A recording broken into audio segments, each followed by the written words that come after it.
Glasgow, September 1962. There's an impending sense of loss, of desolation in the air. The tramcar is dead.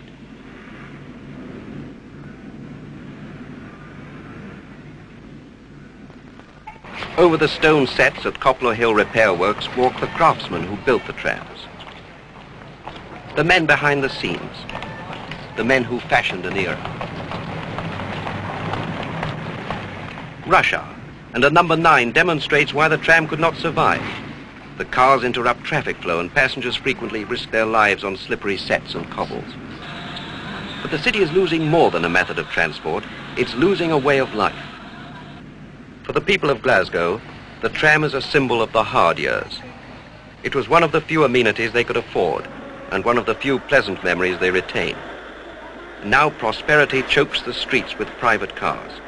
Chain stores and supermarkets replace local industry and the little shops. Glasgow enters the 1960s at the expense of its character. The corporation once made its own cheap electricity, but like everything else, running costs went up. Then the onslaught of the motor car reduced the 40 tram routes to 1. Diesel and trolley buses took over.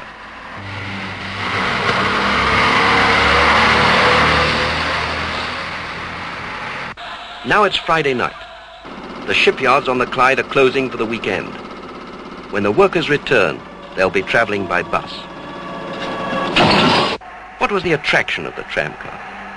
The smooth, straight rails gave a sense of security no other vehicle on the road could provide. A sense of coziness, too, as the passengers rattled home in a warm atmosphere of steamed-up windows, of damp coats and Macintoshes. This feeling of home was heightened by the friendliness of the crew. Some of the drivers were women. Many cities recruited women for tram work in the Great War. Glasgow alone retained them to the end.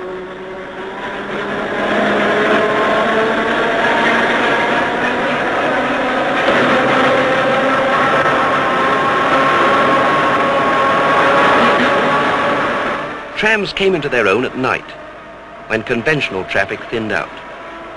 This is the time their crews will miss the most.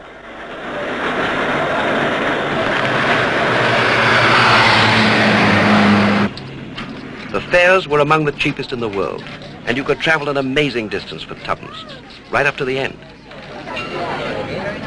One of the original First War women drivers returns to the depot for a last visit.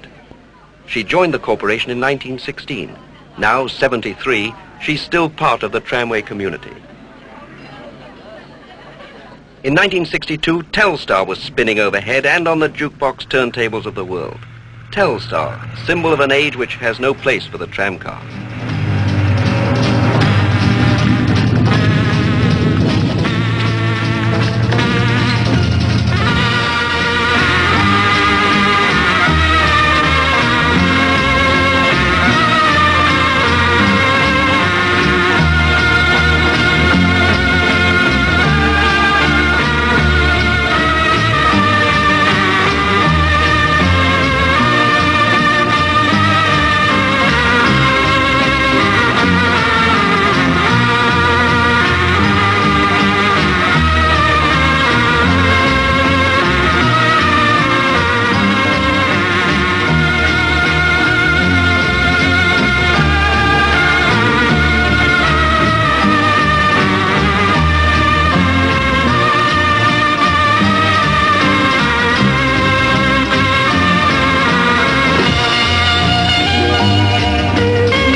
hook and shingle, the end of the line. The destination blind is changed, the points are switched, the seats are reversed, and the bow collector swung over the roof. Number 9 is ready for the return to Balmuir West. Cameras line the route, recording the moments in which the mundane becomes the historic.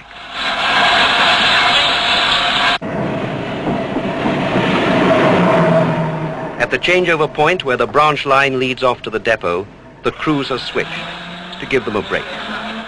This may be the last day, but procedure is as usual. The badge of Glasgow Corporation Transport. Now it's the turn of the inspectors to be inspected. The tram enthusiast was not known in the tram's heyday. He only attends its funeral. Lined up here are trams dating from 1910, for this is the nucleus of the Glasgow Corporation's Transport Museum. Lined up elsewhere are trams destined for a different fate. The scrapyards cut them down to single-deckers and strip them before burning. Not even the metal is worth preserving. In the restroom, the professionals stay aloof, disguising their feelings. For they regard themselves as the elite among transport workers. They have their own code, their own set of road signals.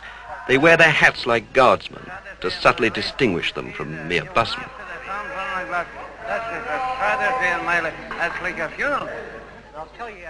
The women have most to lose, for the corporation does not employ women bus drivers. Tonight will bring the end of their world, the world of the electric car, bounded by the tram rails.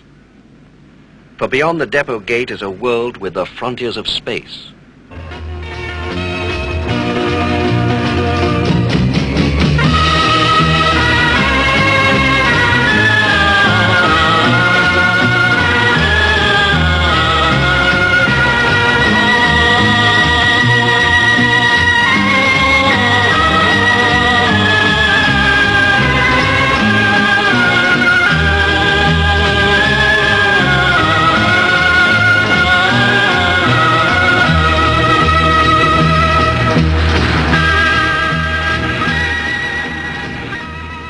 The last tram out to Balmuir West. Extra police move onto the streets.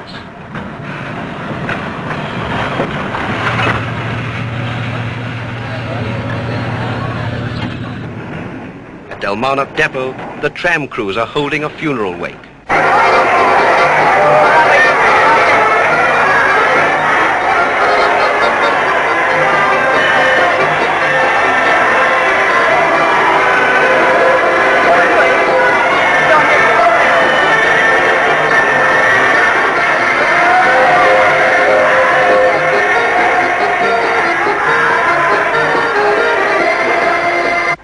The last tram.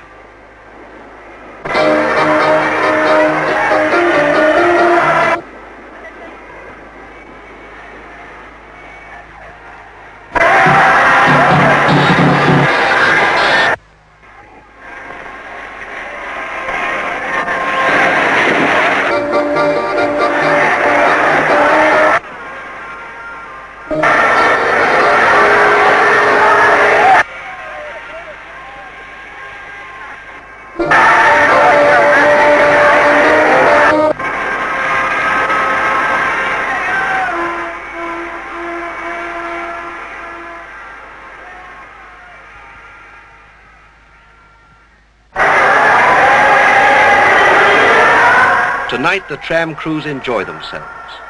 Not until tomorrow will they realize what they've lost.